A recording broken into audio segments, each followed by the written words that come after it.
This is the Literary License Podcast with your hosts, Vicky Ray, John Wilson, and Keith Shorgo. Discussing book to screen and everything in between. Coming at you from the UK and USA. They keep it real.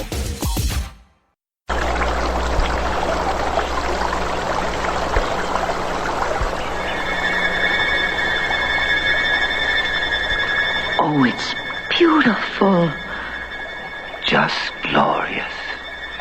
Like it used to be. And our mother. She's back. Our darling. Restored to us. In all her beauty. Her glory. With us. Once again. Obsession.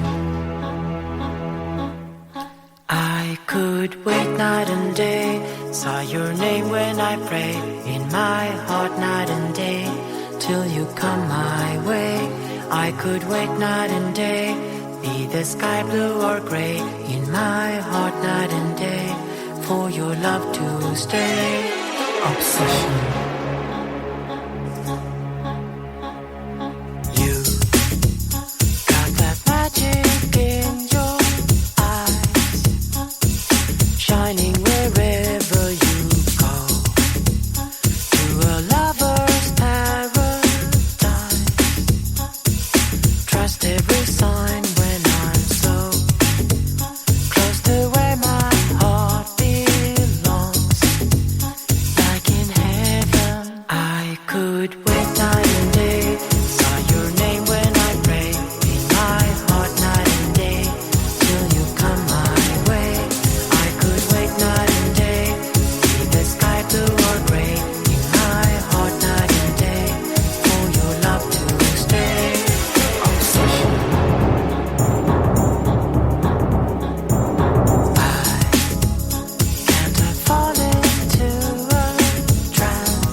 Hello, welcome to Literary License Podcast, and welcome to the Out of the Mind of Curtis month. And of course, we'll be discussing everything out of Dan Curtis's, well, not everything, but the films and television series that we're dealing with, we'll be talking about.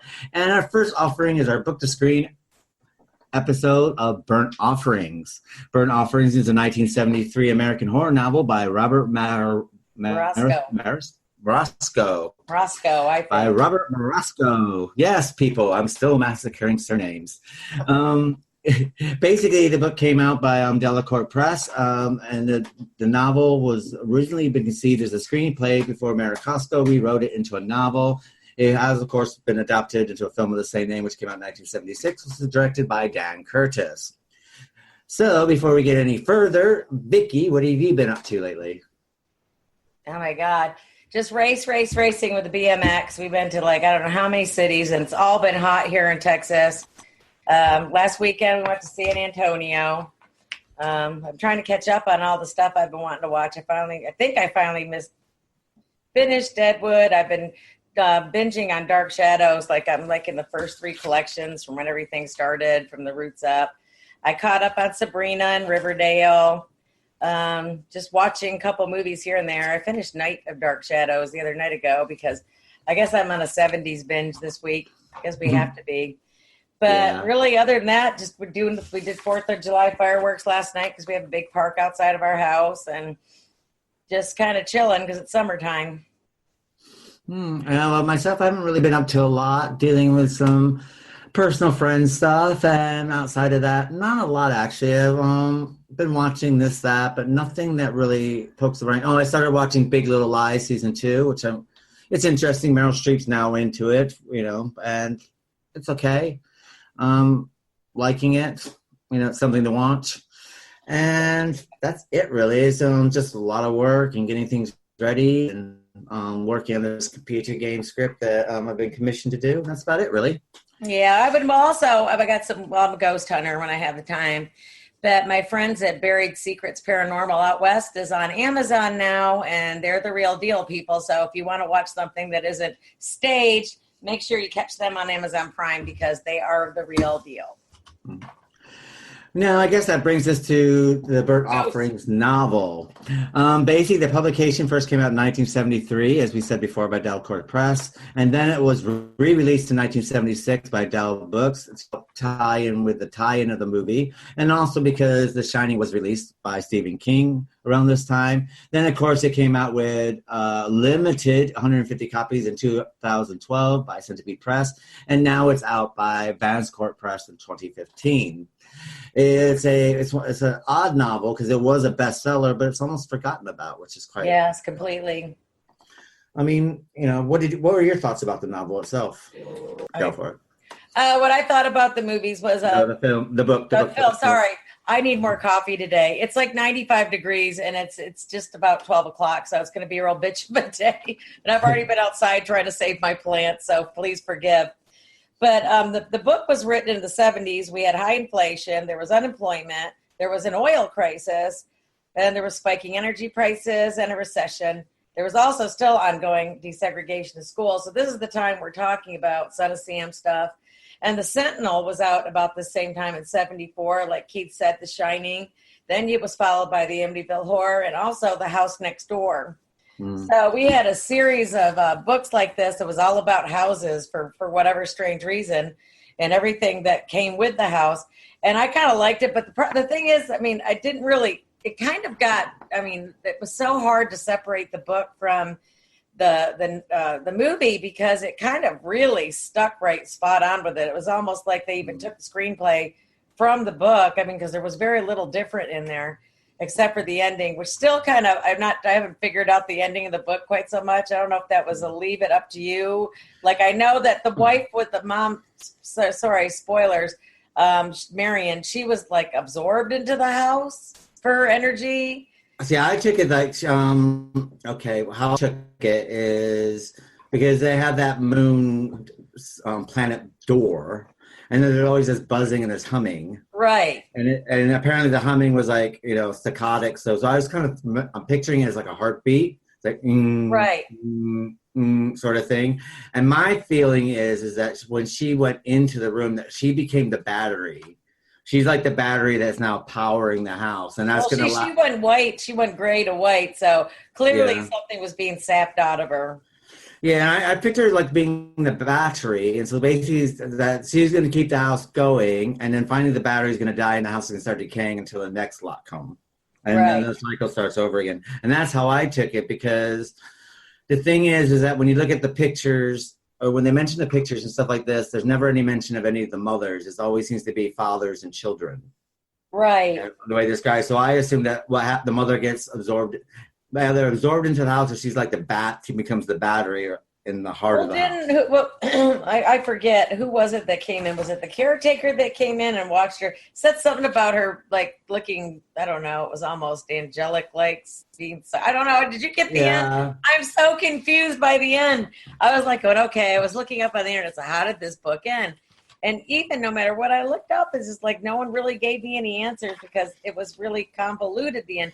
I don't even know what happened to Ben and Dave. I know that they were sick, and Ben was like in a catatonic state, and Dave. What's quite interesting with the book, which when we get into the film, it's played slightly different, but we kind of get this, I guess, neurotic mother who's always cleaning, and the noise is always too much for her, and the flat that they're living in the middle of the city is always too hot, and there's too many people around, and then always looking for a place to go. I guess she was circling the newspapers all the time because she just had to get out of the city, sort of thing. And he was an English teacher, and it didn't seem like they were suffering too much. It sounded like they almost had a good life. But it was that time in the 70s, and there was a heat wave, and there was crime, and just all kinds of crap was going on in the city back then. So, yeah, I also think the simple fact that it's like, I just think that's like if you're middle class or, rich, the thing about living that way is like you live in the city, but the city becomes empty because if you got the money, you move to, you leave the city during the summer.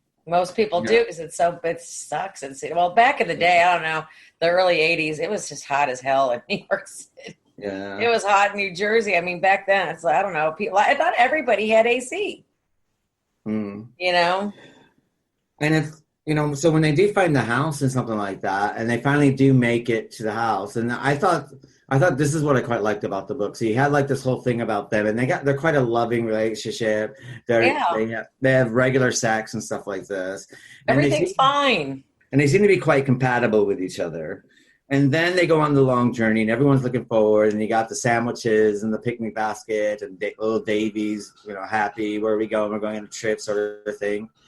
And then this is what I quite like about the book. And when we get to the movie kind of misses some of these important, setting up points.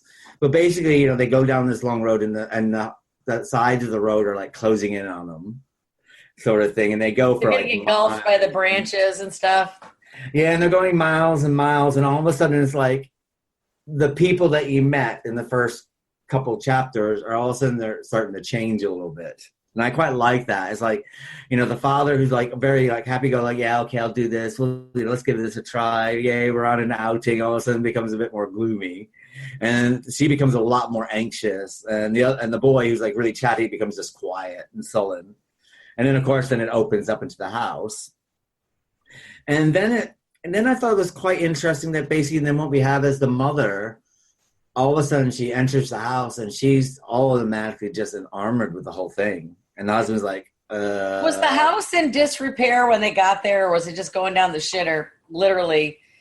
Well, it's disrepair because, the thing is like you have the caretaker taking stuff out, and it's like it's broken, and it's, he's taking out all the, the dead plants and the cracks, and there's cracks in the wall, and, pictures are falling off hooks, and like there's places where the pictures are missing, and there's just dirt around them and everything like that. Right. And the floor is all scratchy, and the paint's peeling off, and and I quite like that. You got like a nice understanding of what this house is, sort of thing. Well, it sounds like it's enormous. Yeah, and I also like the fact that Davy's out running around in the field, and he gets hurt, and he comes in, and then all of a sudden there's like a little bit of life, a little bit slight change happens in the house. And the guy, what was his name? Mr. Brother Alderice. Is that how you say the name? He saw the boy get hurt, and he didn't say anything. No, because he, and that's what I quite like about it. There's this mystery. It's like, what the hell's going on here? And you don't know what the hell's going on in the book whatsoever. No, you don't. And it's like, it's all yours for this price here. And all you have to do is pay half the price now, and then the other half before you leave. And then everything, so the father's like, no, I really don't think so. It's like, we need to look around, and the mom's like, like really excited, totally excited. Well, after going through my notes here, I kind of figured out why I thought it was. As I said, it was originally written as a screenplay. Yeah. So that explains that. I did not know that till I was going through my stuff here. Just like kind of like little fine print. Mm-hmm. It was a slim 264 pages. But even like when Davy gets hurt and they go into the kitchen and the kitchen's all run down and they turn the water on, it's all kind of rusty and stuff like that, and they bandage him up. And the mom says pushing, and then of course the husband goes, "Is there one more catch?" And then they have to feed Mrs. Alderdice, who's upstairs, their dear beloved who mother. Stays and rents a house and has like an elderly old lady that locks herself up in a room, and you're supposed to go up and feed her all the time. It's like there's no way. Like 3 times a day, but the thing is, you can't just feed her anything. There's a specific meal you have to feed her. Probably, yes. And this is like I found this quite interesting because. The father, he's the voice of reason. He's like, no way. And meanwhile, you got the mother's like, I'll do it. That's fine. I'll do it. What's the problem? Yeah. And you're thinking like, and meanwhile, you get this couple, this brother and sister going, our dear old mother, we love her so dearly, but we leave her in the house with strangers. I know, which is like, I would never leave my elderly mother with a bunch of people I didn't know. So right there, he knew, though, through the whole novel, her husband, Ben, knew that there was some bullshit going down with this house. And he was immediately uncomfortable. So, she wasn't. She was already like vaping in, so.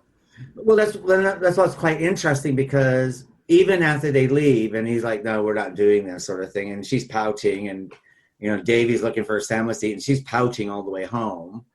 And there's something that she doesn't do. It's like she kind of gives in to him all the time. So you get this impression that she gives into him. So the simple fact is like she's just pouting in bed. And then, of course, he changes his mind. And then we go into the main story, basically, of what, of all their adventures. But the doctor towards the end of the book, was it Aunt Elizabeth? Is that her name, Aunt Elizabeth? I think I'm wrong. Aunt Elizabeth. Yeah. Well, and the doctor, says, well, I can't even find you on the map. There's such and such street does not exist. So, right, this place was like off the map anyway. And it's just creepy. There's just some things I will do. Creepy's fine, but this is, I would like, no, I'm going down the beach to rent a cottage somewhere. There's no way I would stay there. Well, but there are just a little bit of problems with the book because the thing is that Ben has kind of switched on. He doesn't quite understand it, sort of thing. And then, but then you have the incident at the pool, and the way the book describes is that it's dirty. They can't get the leaves out of it. I don't know why they're swimming in it, but there's the rusted ladder. The cement's cracked, and there's plants growing through everything. It's in total disrepair. The water thing's not working, nothing. And then we get the thing where something overtakes Ben and he plays a bit too harshly with Davy. Right. And then the next day, it's like they go to the pool and it's all clean and everything's thingy. And then she goes, oh, I cleaned it. And yeah, I don't know how she could have made it look like take about 50 years off the face of the house, Well, simple fact is like, all the cracks in cement are gone. The rust is gone. The pump is working. All I had to do is I just banged it with a hammer a couple times. But even if you got the water clear again, it doesn't explain everything about what's happening around that pool. Right. And it's kind of weird, but Ben doesn't really up on that, which I found is a bit weird. Here you got this person go there. Well, okay, let's sit there and say that you're living in a house, right? And you got this disrepaired pool, right? And basically, with everything that we said was going wrong. Right. And then the next day you go out and your other half sits there and goes, I cleaned it. But we're talking about like the cement and everything's redone. Right. You know what I mean? You just go, Yeah, it was sort of like magic overnight. So the house is probably immediately... I don't know if it was trying to sap the energy out of them as much as it was trying to get rid of them. I think it was. I think for me, it was feeding off their energy because that's the reason why, like Aunt Elizabeth is getting more and more tired. And to the simple fact that, and I thought this was quite good in the book because, you get these little things are happening. And this is a book about a lot of little things happening that kind of after you finish, you think back on it as like these little things are actually adding up to something, sort of thing. Right. But, a simple fact, like, she gets all the silver, and this, again, this is where it goes kind of weird because she gets all the silverware out. She's polishing it. But at the same time, like, the floors are becoming polished and like they've been sanded and polished and they're just pristine. Everything's pristine all of a sudden. Yeah, slowly. It's slowly like returning into something. The wallpaper's, not peeling anymore. And then, Elizabeth, but I mean, I guess I could understand the thing about Elizabeth and Ben, him not picking up on that because she's supposed to be an old lady sort of thing. So, and sometimes when the old people, get older and then the time comes for them to pass, sometimes they do deteriorate quite quickly. Right. But the thing is, but this is all within the first 3 weeks. They're only there for 2 months. They're only supposed to be there 2 months. And all this is happening like within the first 3 weeks. I felt sorry for Aunt Elizabeth. I mean, I don't know. Was it like torturing her? It didn't really give her a stroke, but it just kind of twisted her in some kind of massive pain. Well, the reason why I thought it was zapping the energy out, and I guess this is from working in rheumatology, is that it's almost like, what happens with older people, and the reason why they get osteoarthritis and stuff like that is because everything starts drying out. And then it's almost like she's becoming this dried out husk, and so like when she tried to move, like all of a sudden all the bones are breaking. You know what I mean? Because remember, she tries to turn. Oh, yeah, you're right. Yeah. She turns and everything's crunching. And then when Ben comes in, like, to hold her, it's like so much pain because he holds her and it's like he feels things breaking inside her. So it's almost like, so to me, I felt like, it's like drying out every single life essence inside the person. And that's how it was rebuilding itself. So, so for me, and so that's the reason why when we get to the end, the way that it ends, that's why I think that maybe she's the battery. She becomes like the human battery for the place. Well, because what's the deal with the gold and blue brocade dress? I mean, she starts wearing funky things. Remember? Well, I think that has to be that because the house is overtaking her personality. I mean, so much that when Elizabeth dies, she can't leave the house. She can't leave the house. Right. So Ben takes Davy off to the funeral, calls her. Oh, I miss you so much. I miss you so much. Oh, we'll come back. And it's kind of like, it's, and I mean, even Elizabeth's whole stature changes. I mean, look what happens to Davy when they think that, where he almost dies from gas poisoning from the heater that mysteriously turns on. And when that happens, all of a sudden all the clocks start. Yeah, that's true. What was the deal with the clocks? She wasn't winding them to keep them going. Well, basically, the house is kind of stopped in time. It's almost, and that's why I think that they're like batteries. And the reason why I think of them as batteries, because when basically if you're sucking out the energy sort of thing, that means you're giving like an electrical energy out, and that's what batteries do. And batteries only last so much. So basically, because the battery is quite dead, it's taken a while to restart it, like a car battery. So the other people in the house are like the jumper cables. So when they're starting to die, and I mean, a big thing happens that's actually shortening our life even more. It's like a jolt of thingy and all of a sudden, like, the clock starts. Well, I mean, who goes gray that fast? They said Marie Antoinette went gray right before they guillotined her. So, I mean, I guess it's possible.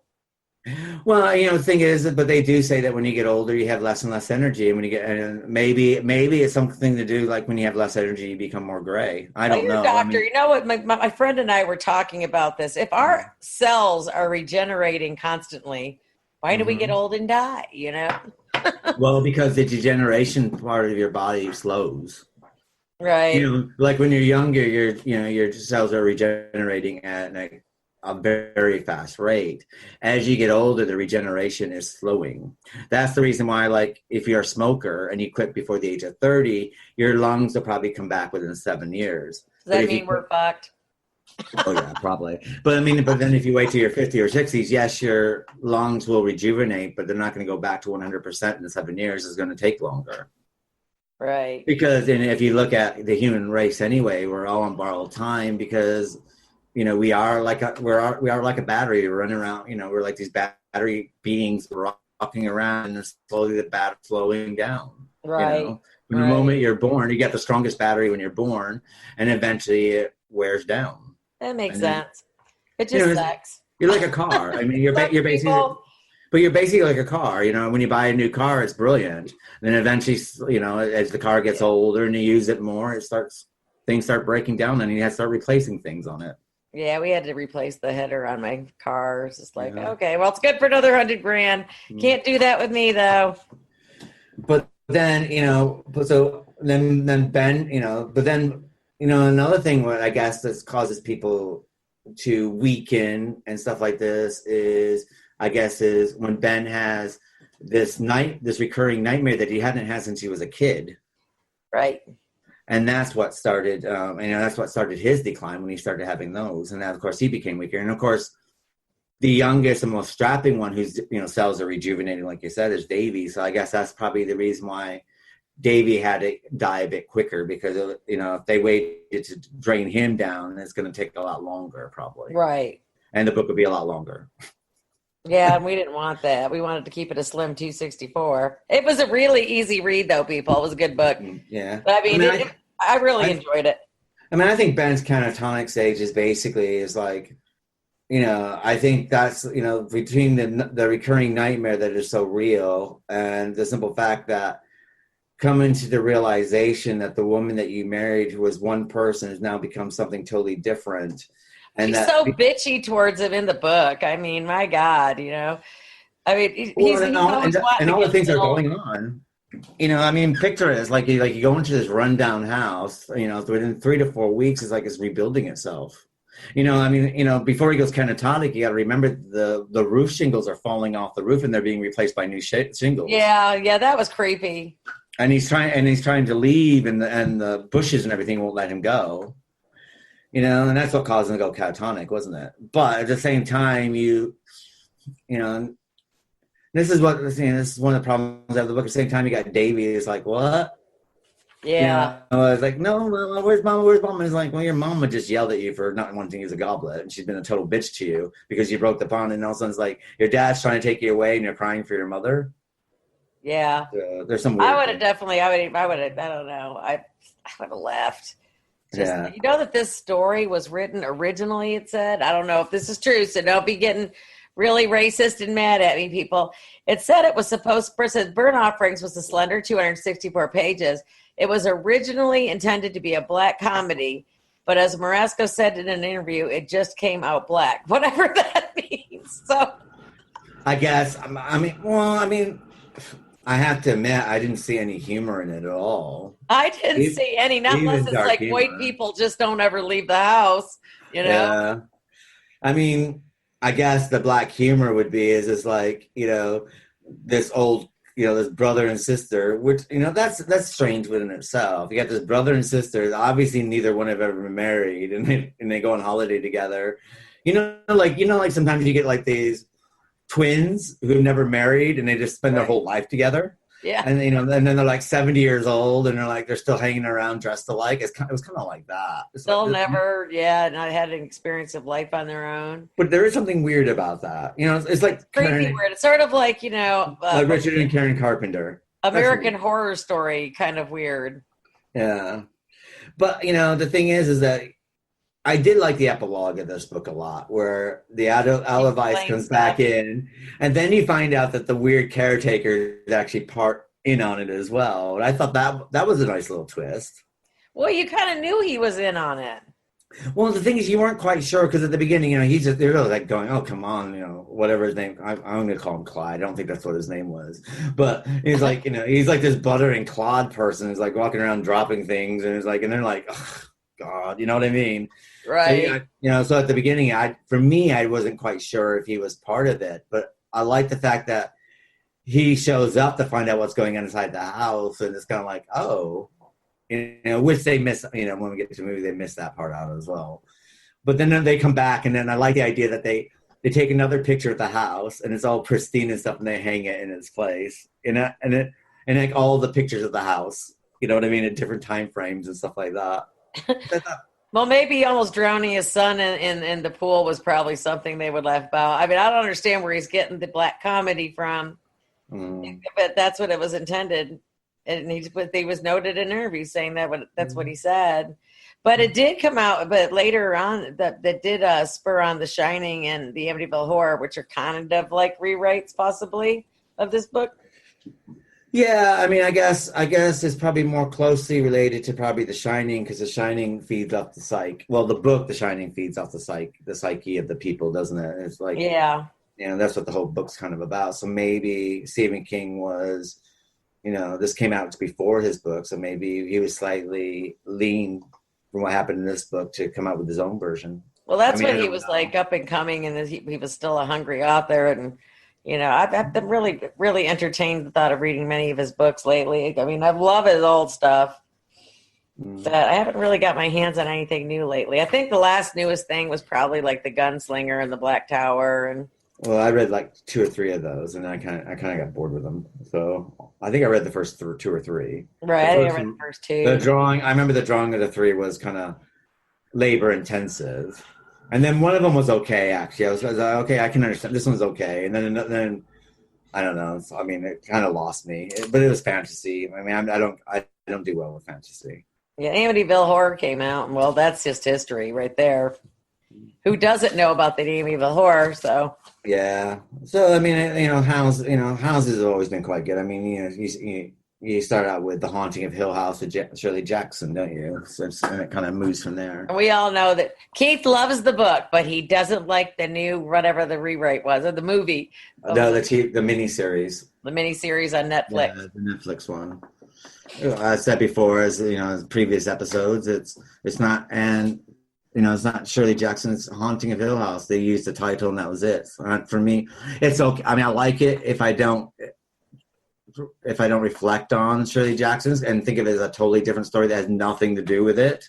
Right. They just use the title, and I'm okay with it then. But I guess I was just really excited that I thought it was going to be Shirley Jackson's The Haunting, and it's not. Yeah, I was kind of thinking it was going to be that one because I remember the old movie. I know that the 70s stuff is cheesy, people and campers out there.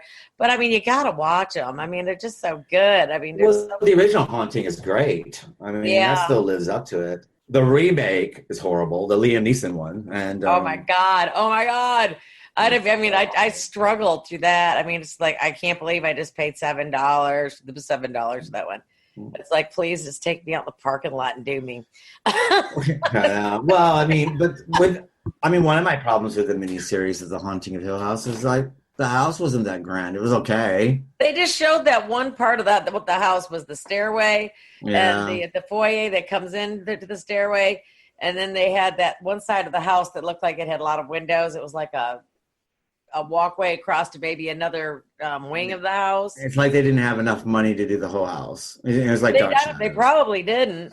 I mean, I thought that Dark Shadows. You only saw a couple rooms. Oh, I know, Dark Shadows. What was it? They come in. Was it that the foyer? You go immediately to the left, and there's the door where I still don't know where that door goes to underneath the stairwell. No, that goes to the kitchen. Okay, so they got this huge house. That's all you got. That's where Mrs. Johnson's always coming out with a tray of tea or whatever. Mrs. Johnson, if I was back then, I would have told them to get a wig that was more believable. If I was Mrs. Johnson, I'd be like, when are you going to hire me some fucking help? It's not like you don't have the money. I know. Not that we don't love Dark Shadows. We're huge fans, people. We're just being assholes. Yeah. Well, we'll be getting into that soon. Yeah, please, Please don't take our license plate numbers down. So I guess this brings us to the film with the same name, A Burnt Offerings. Now, the film came out in 1976. It was an American mystery horror film, was what they described it. And it was directed by Dan Curtis. Before this, of course, Dan Curtis is most famous for Dark Shadows. And he made 2 films based on Dark Shadows, was House of Dark Shadows and Night of Dark Shadows, with various degrees of success. This time, he had quite a good cast, really. I mean, he had Karen Black, who was at the top of her game, Oliver Reed, Bette Davis, Lee H. Montgomery, Eileen Heckart, which I love. Remember her from Bad Seed? Yes. Yeah, she was fantastic. Burgess Meredith and Anthony James in a smaller role. Burgess Meredith always plays some kind of dumb-ass backwoods kind of whatever. The problem with Burgess Meredith that I do like him.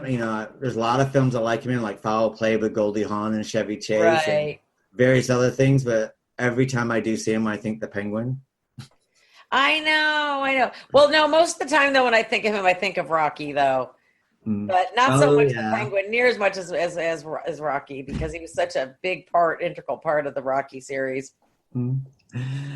I mean, when the film did come out, it did receive mixed reviews from critics. But it did win several awards in 1977. And as you said before, it was originally set in Long Island, New York, and the movie moved the action to California and was the first movie to be filmed in Dunsmuir House in Oakland, California. Now, I don't know what Dunsmuir House is. It was probably a big, scary house. Apparently, it's a neoclassical revival architectural style, and it's listed in the U.S. National Register of Historical Places. Yeah, Wikipedia people are a wonderful thing. I'm not. Yeah, we love you, Wikipedia. I know. Well, I mean, apparently, since it's the first movie that was filmed there, I mean, okay, Phantasm was filmed there, Partners in Crime, A View to a Kill, So I Married an Axe Murderer, Gloria, True Crime, and Delirium were all filmed there. So, yeah, a lot of big ones there. Yeah, so I guess what we'll do is we're going to cut to a commercial break and the trailer of Burnt Offerings, and we'll be back after a word from our sponsor. Alexa, who is the greatest female athlete ever? The jury's still out on that one. Alexa, is Jessica Ennis-Hill the greatest female athlete? Sorry, I'm not sure. Come on, Alexa, do you even like athletics? I don't have a body. Take out Vitality Health or Life Insurance today, and you could get an Amazon Echo Dot, just like Jess. And to find your inner athlete, enable the Vitality Alexa skill for fitness and nutrition tips. To get your Amazon Echo Dot, just search Vitality. New member offer available on certain Vitality plans until the 30th of June 2018. Minimum monthly premiums, terms and conditions apply. Okay, Bradley, tell the class about your holidays. Yeah, it was really good. My dad built us a new kitchen. It's got wooden bench tops and some stupid self-closing drawers. There was a dishwasher that was a real and even a breakfast bar. Mum thought Dad was a massive... Get a kitchen installed without teaching your kids new words. Visit ikea.com.au. We can plan, deliver and install the whole thing for you. It all began as a summer vacation. A young family found a beautiful old house. It had secluded, spacious grounds, a large swimming pool, magnificent furnishings. So you are the people who want to rent this house? What do you mean it's $900 and then it's all ours? Well, there is one other thing. It's hardly a catch. They thought it was the answer to their dreams, but it was the beginning of a nightmare. In this old house, up this staircase, behind this locked door, something lives. Something strange. Something powerful. Something evil. Stay away from that door! It will possess this woman. It will destroy this man. It will terrify this child. And no one can stop it. Burnt Offerings, starring Karen Black. Are you actually trying to tell me that this house is responsible? Oliver Reed. This house is destroying us.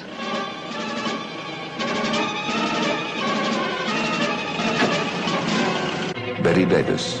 This house is getting so cold.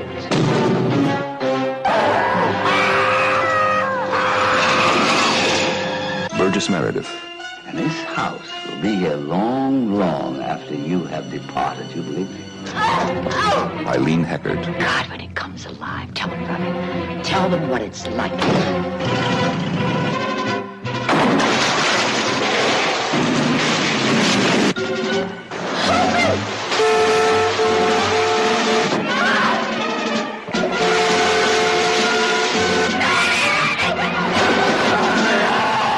Behind this door lies a horror beyond imagination. Who is it? Where did it come from? What does it want? When you find out, it will be too late. Oh, God! Oh, God! Burnt Offerings.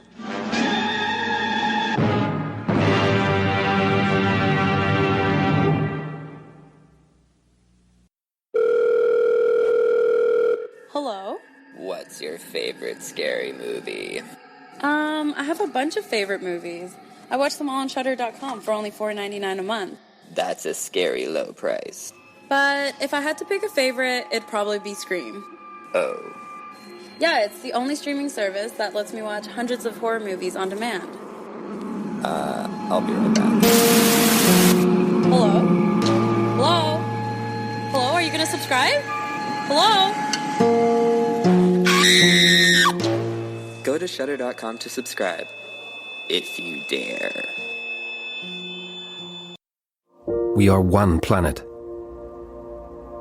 We share one extraordinary home. We are millions of wonders, but we are all one world. If we only get one chance to save our planet, to protect it for the next generation, then we have to take it. This is our chance. This is our fight. For our planet, for our home, for all of us. Join WWF today.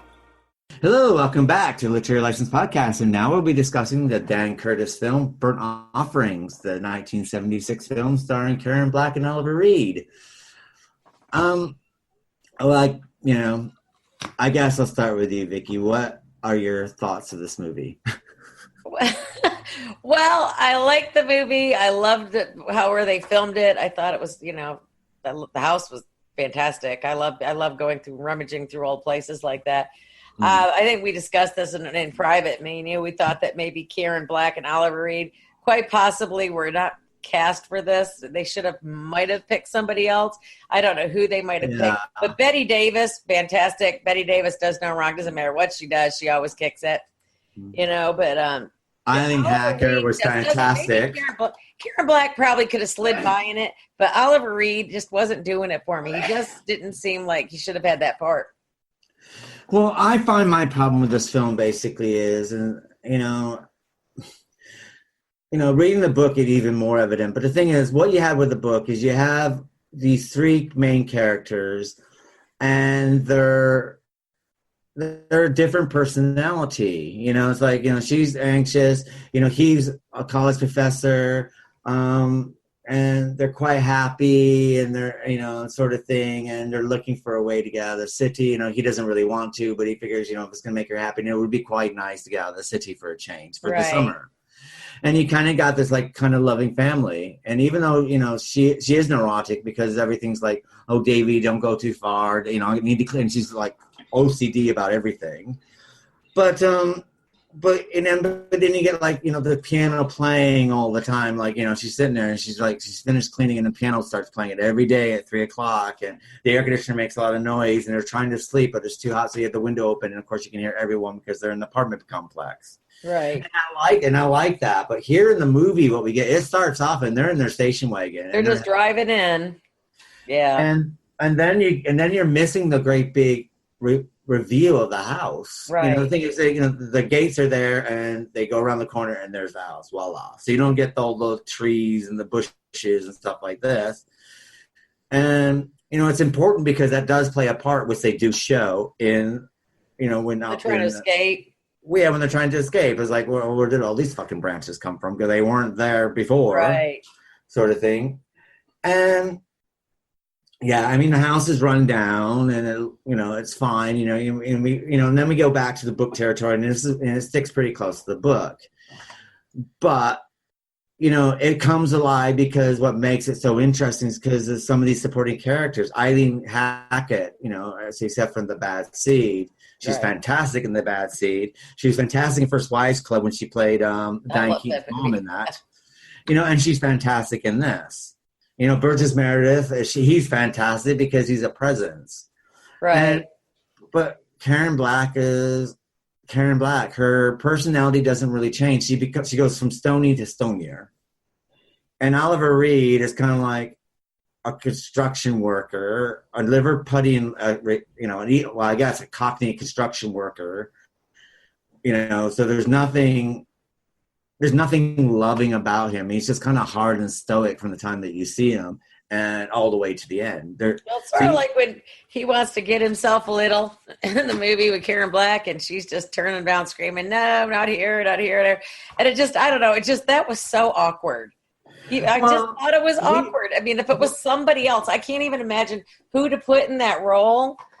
But I mean, it was just awkward. I think someone that looked like they were an English teacher might have helped, or someone who was a bit more thin. I mean, like, I think what we discussed on the phone yesterday, I think, you know, let's say that they put Roger Davis in it. I'm not saying that Roger Davis should have this role, but someone that was kind of sleek, you know, with the, you know, the tweed jacket with the, you know, elbow pads on it, you know, right, exactly, kind of slender, and, you know, show them in a loving relationship, show them how much they love each other and everything like that. So in this, I mean, you know, when Oliver Reed attacks, you know, that she's like, oh, you know, I want to have you, and then she looks up at the window because she thinks whatever in the window staring down, the house is staring down at her, so now she's embarrassed. Right. Get off, and he's forcing himself on her. It's like, well, Oliver Reed looks like he probably forces himself on him all the time. I know. I don't know. Maybe he did good as like one of the Three Musketeers. I mean, I could buy that. He did good with that. Yeah, but he always looks like he's the kind of person that probably date rape someone. He just has that kind of persona. I'm not saying that he did. I mean, like he's like he looks like. But his roles are always the same. But his roles are always the same. He's always kind of a sleazy Cockney guy. You know, Oliver, sleazy Cockney guy. Tommy, sleazy Cockney guy. Three Musketeers, he's the slimy comedy Cockney guy. You know, he's always he's always like a slimy. And so when you got him here and he's supposed to be like this lovable, likable father, it's kind of hard to place him. And because you don't have the beginning like you do in the book, you don't really get any sense of him at all. You know, but the only thing that you do get a sense of, and I thought this was fantastic, is Bette Davis, her character. She comes in vibrant, you know, she's vibrant, you know, she's fantastic, and then you see her like slowly decaying in front of your eyes. You know, she's like bright-eyed, and all of a sudden her eyes are becoming watery, and her skin looks thinner. They got her like looking kind of like you can see like through her skin it was porcelain out. I mean, she was definitely getting sick, and she wasn't doing so hot. Yeah, and the thing is, and she had life in her. You know, everything, you know, every line that she had life in it, and it's like the other two were just going through the motions. And then, you know, the whole premise of the story is that this house is building itself back to its former splendor. And to be honest, the house didn't look any different at all. You know, the pool looked cleaner. And I know they did show where the pool area looked like. She goes, oh, it looks all brand new. It's all done. It's all whatever. She did that. But you didn't really see any improvement until the shingles and the wood slats started coming out of the house. But even at the end of the film is like when she goes running, you know, he goes running upstairs, figuring out where she's going. I need to go say goodbye to Mrs. Blah, blah. And, you know, he goes running upstairs and the wallpaper is still peeled. The outside of the house is still a bit shabby. You know, meanwhile, it didn't really vapor in. In the book, it totally like engulfs her whole presence, and it didn't really show that here. You really don't.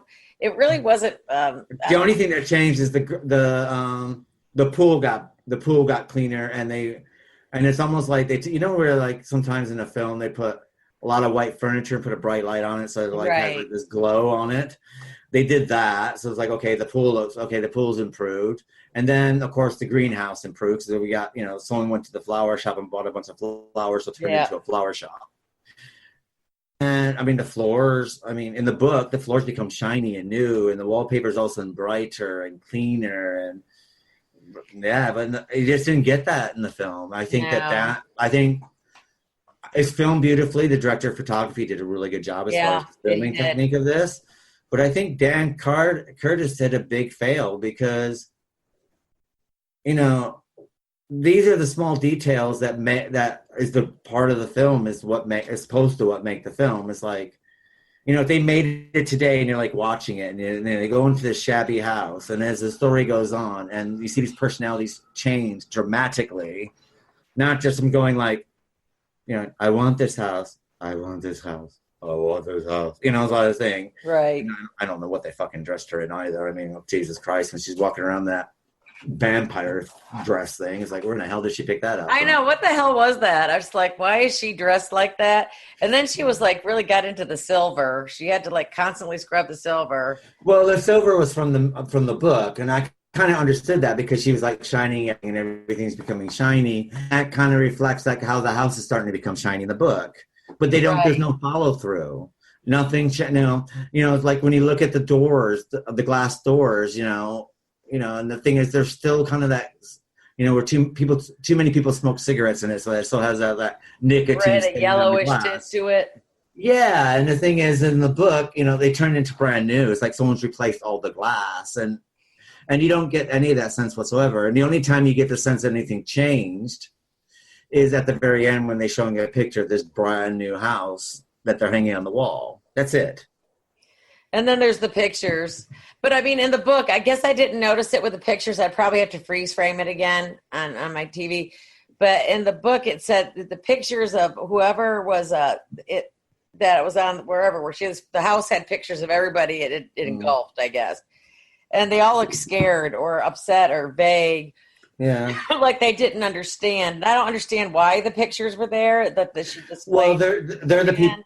They're the people that the house has consumed in the past. Right. Because in the book, you do get a little bit of history, because you got the family of 6 that had the house, that were there before.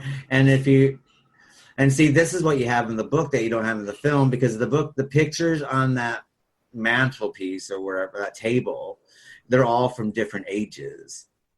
So it's like, and the book is hinting that every so often this is what's happening. And that's the reason why I thought it was like a battery.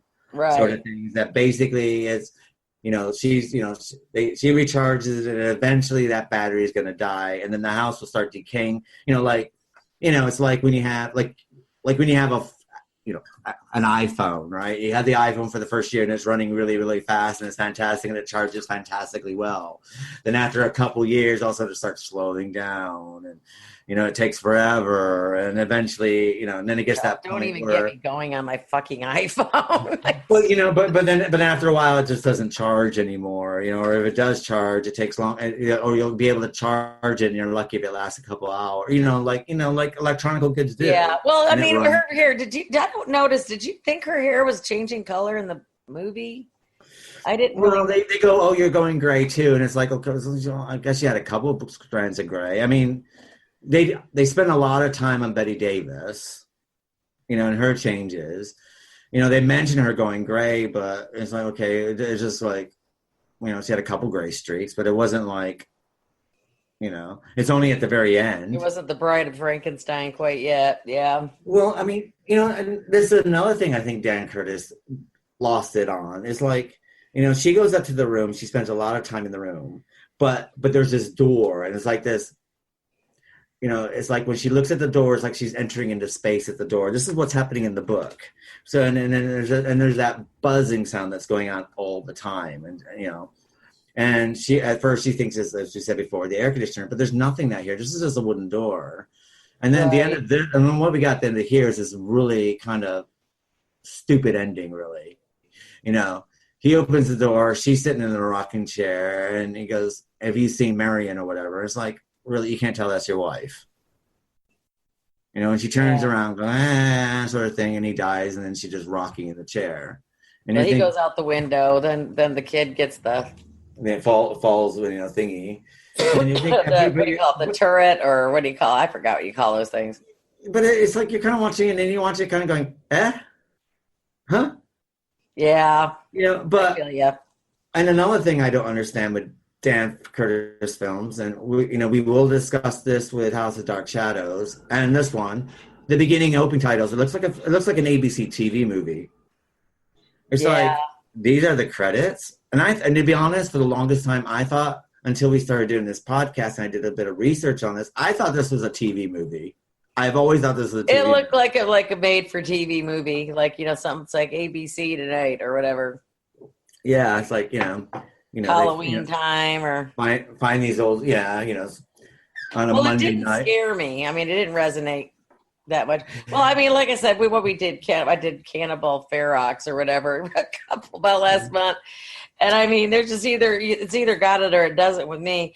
I mean, I liked looking at the house, but I mean, I just thought that there was some miscast people. Karen Black, she's probably a lovely woman. I don't know why she drives me fucking nuts. Don't know why.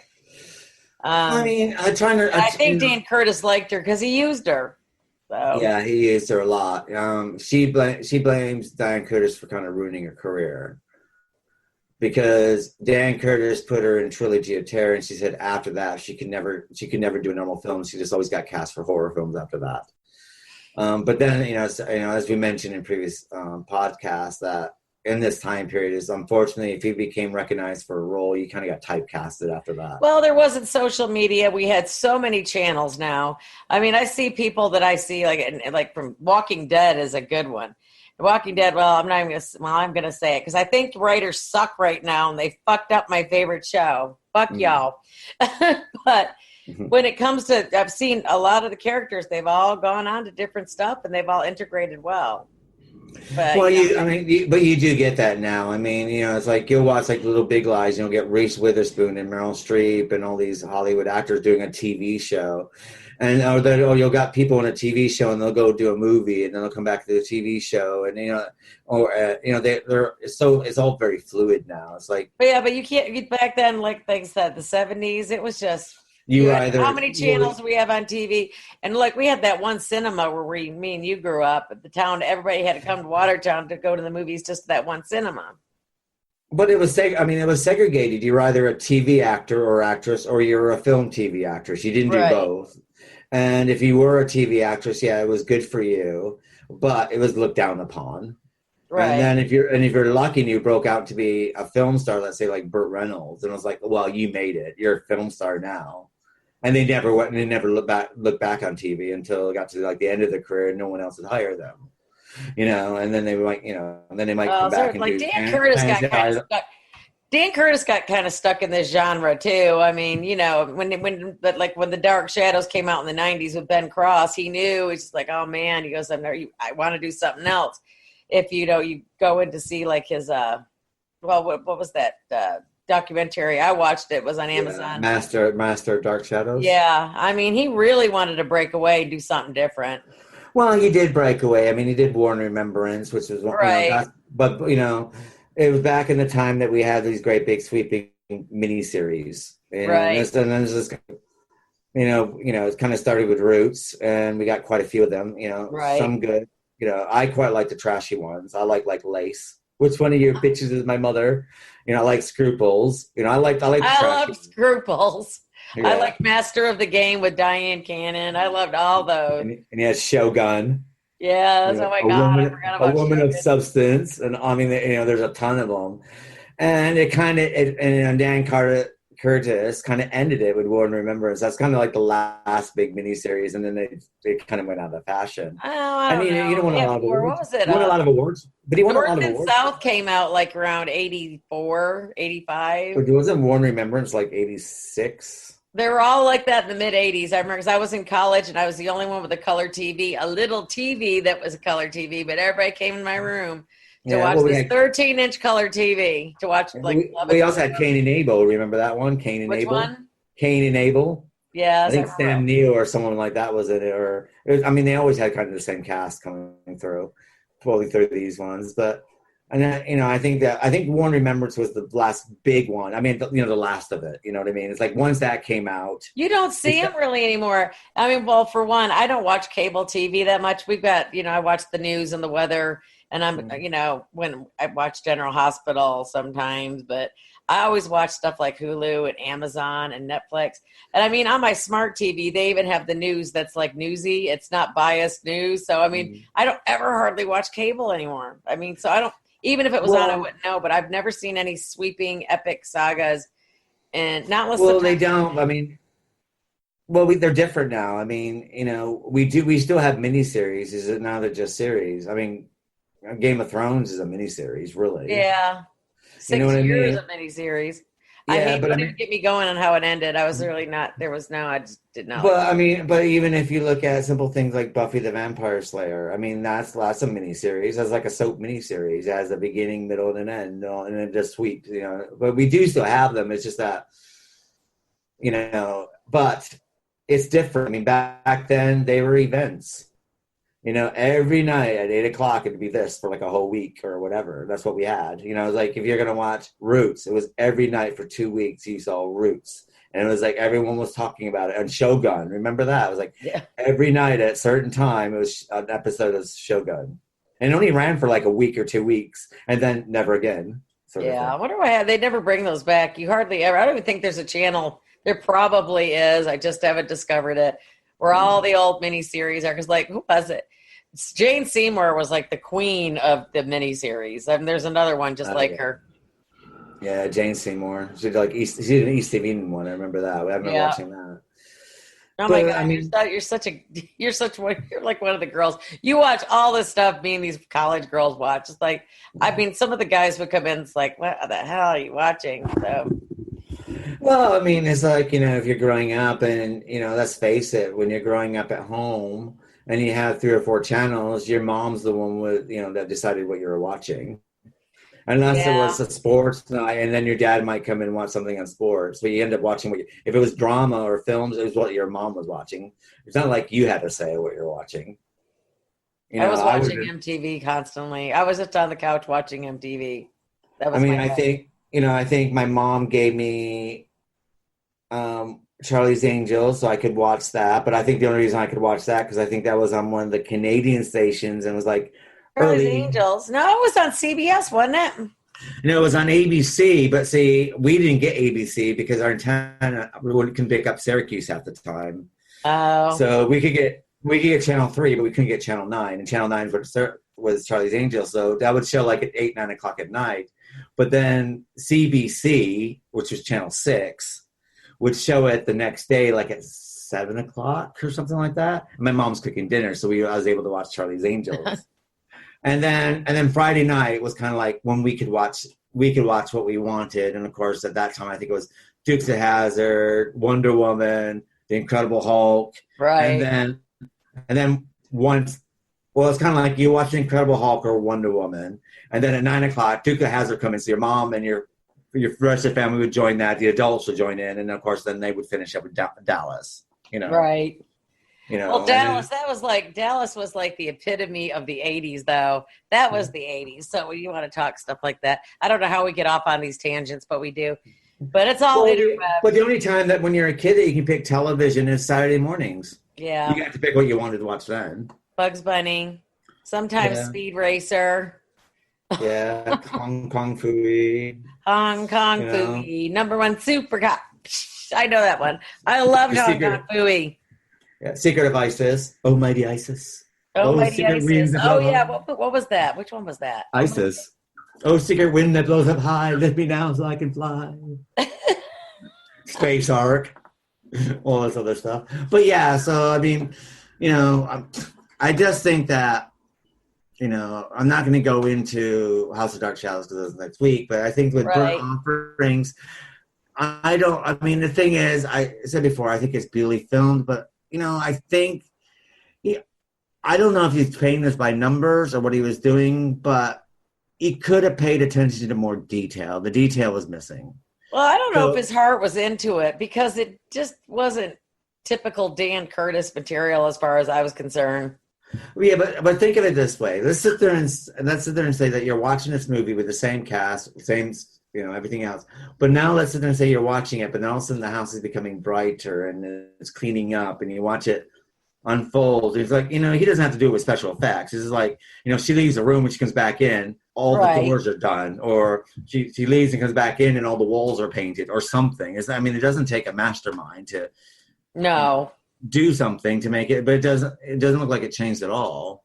And as I said before, the only time that you see it change is when they come back and she hangs the picture of the wall, the outside of the house, and all of a sudden you got this bright, this white house that looks like it's been cleaned up on the outside. And you're thinking, okay. So I think he missed a lot of tricks. But I think that, I think you're left with all these great character actors, Bette Davis included, and if it wasn't for them, I think this would really be a no-show for me. Yeah, I have to tend to agree with you. So, but any last thoughts about Burnt Offerings, since we both loved it so much? Well, don't listen to us just because we don't like something, people, doesn't mean you won't like something. And it wasn't a total, it wasn't, it was a total loss, not a total loss, but I'm so used to blood and gore and everything else. That takes me, I don't know.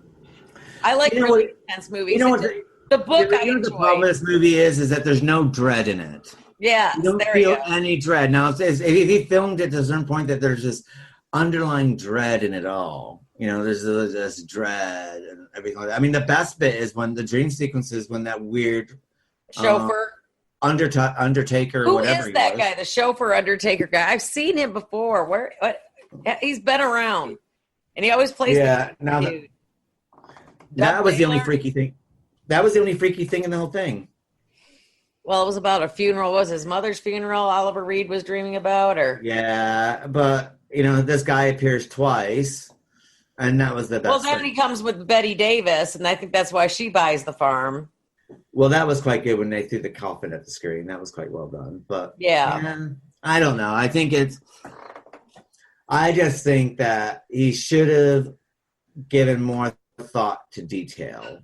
If he gave more thought to detail and more thought to mood and ambiance, he could have pulled it off. But I don't think he pulled it off with this. I'm sorry. I think it's not unwatchable. You kind of watch it, and at the end of it, you kind of go, okay, what's next? Well, I mean, I love Dan Curtis. I wish he was alive to, give us hell and defend ourselves. We could interview him. I would love to interview him. But I don't know. It's not that bad. I mean, I'm just used to faster paced movies, I guess. Because we watch so many of them. But I thought the book was really good. I wish they would have stuck a little. I mean, like I said, it was a screenplay, which I just figured out. But I wish they would have stuck more to that because, like you said, the dread factor.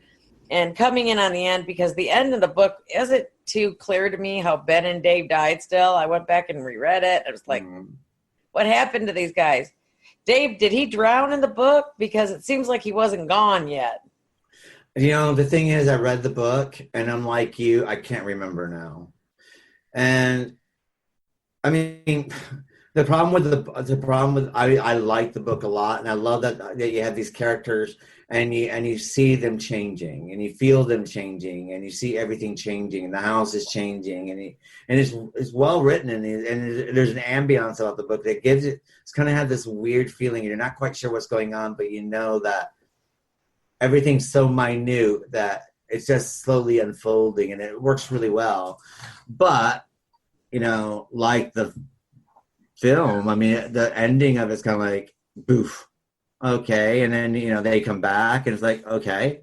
I like, but Bette Davis made her part intense. Like you said, when the guy came in, the dead chauffeur driver. Well, see, that's the problem. But that's the problem with the movie. Once Bette Davis is gone, you're stuck with these three. Well, like we talked about before, it's just like, you remember how we said we got to, at least if we had something like some kind of incentive to like the character, you were concerned as to what happened to them. Well, Oliver Reed and Karen Black, I did not give a fuck what happened to them in the movie. I was upset Bette Davis got killed. So, but even Davey was kind of like, I mean, he was a man, he's like, blah, blah, yeah. He's bland. He's like a bland little boy. I can't tell you. It was a bland horror story. Yeah, and it could have been so much more. It could have. They could have done so much more with that house and with the plot. They could have kicked ass. And I'm sorry, but you got to blame Dan Curtis for that. He had a great story. You got a director who miscast his film, and he didn't pay attention to any kind of details at all. It was like, I'm not even going to put any money in fixing this house up. I'm just going to suit this, and it doesn't matter where we are in the story because it's just going to look the same. Yeah. And then hopefully people will walk away and think that the house got rebuilt and looks fantastic, because what I'll do is I'll do the shingles falling off the roof, which you're not even aware that they're new shingles because all you do is see them falling off from the roof, but you don't realize that they're being replaced. He doesn't show it being, what the roof looks like afterwards. Right. And then you get, and obviously the garage where the car's held on a totally different lot. It's not even stored at where they are, because he goes running down, then they have to run half a mile to where the garage is. You're like, where in the fuck is this car?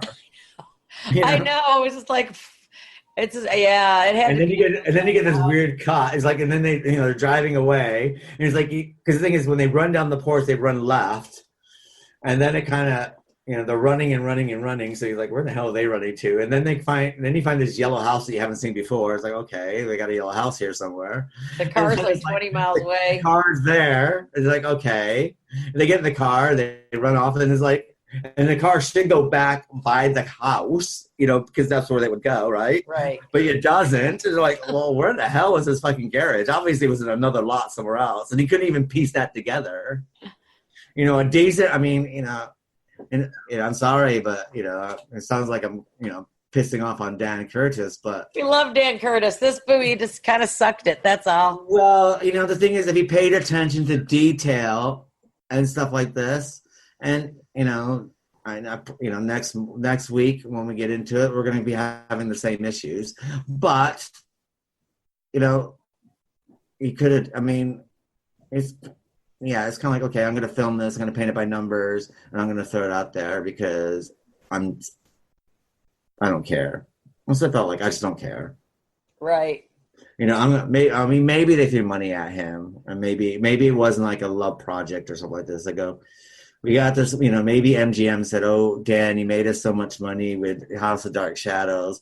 Why don't you do this script, and we'll give you X amount of money, and you can have whoever you want to, and just make us money, and we'll leave you alone." And he's like, "Well, right. I don't really want to do it, but I got a daughter going through university, and I really need to pay for a university, so hell, I'll do it for the money." Maybe it's that. Who knows?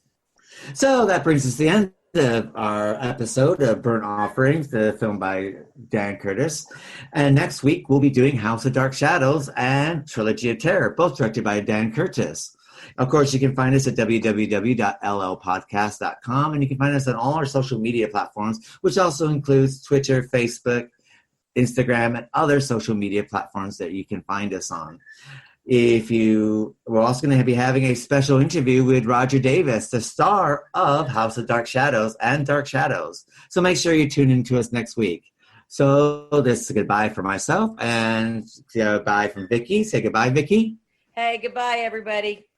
And we'll see you next week. Oh, it's beautiful. Just glorious.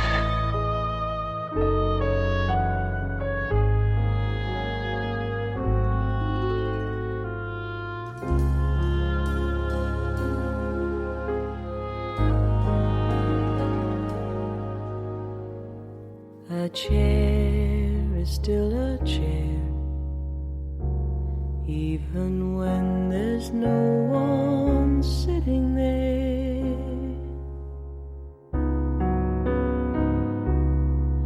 But a chair is not a house, and a house is not a home when there's no one there to hold you tight. And no one there you can kiss goodnight.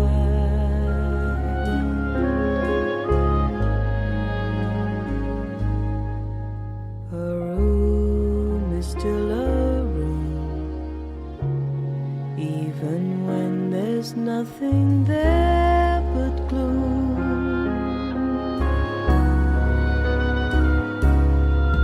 But a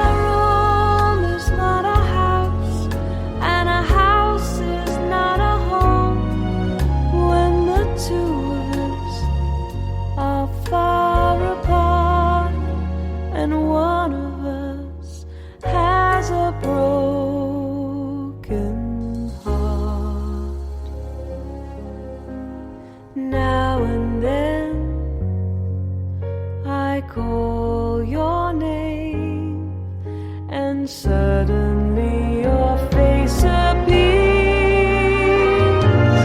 But it's just a crazy game. When it ends in tears.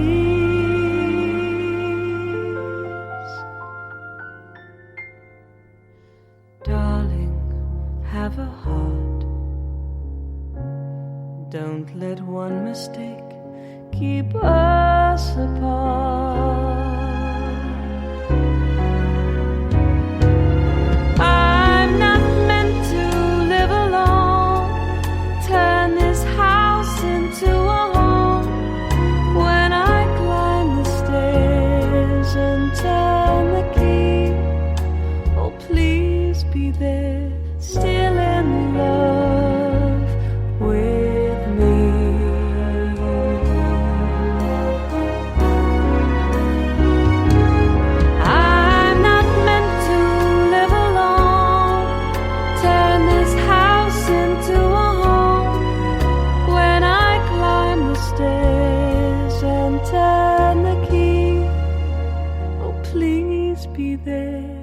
still in love with me.